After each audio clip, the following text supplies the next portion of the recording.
ሚስት ካለው ሰው ጋር ምን ትሰሪያለሽ? ልጆች ካሉት ሰው ጋር ምን ታደርጊያለሽ? ሰው አያይም፣ ከሚስቱ ተደብቆ ነው የሚመጣው። አዎ ጉዳዩን የምታደርጉት በድብቅ ቤት ውስጥ ነው። አንቺና እሱ ምንድናችሁ?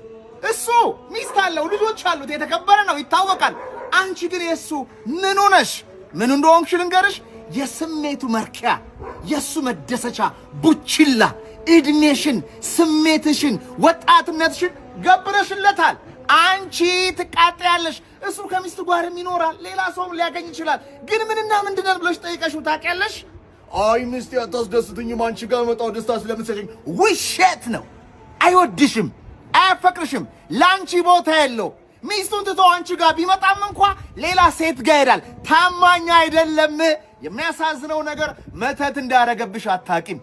የሚያሳዝነው ነገር በጥንቆላ ልብሽን እንደተበተበው እንዳትጠይቂ፣ ከእግዚአብሔር ከራስሽ ከቤተሰቦችሽ አጌንስት እንድትሄጂ እንዳደረገሽ አታቂም። ለዛ ነው ምትጃጃዩ፣ ለዛ ነው ምትረገጩ፣ ለዛ ነው ስሜትሽን እንደፈለገ ያደረገው፣ ገንዘብሽን እንደፈለገ ያደረገው። ለዛ ነው የሚጫወትብሽ። ቁልፉ ያለው የልብሽ እሱ ጋር ነው። አምልጪ፣ ወደ እግዚአብሔር ሩጪ። ይሄን ሰው ከልቤ ንቀለው በዩ።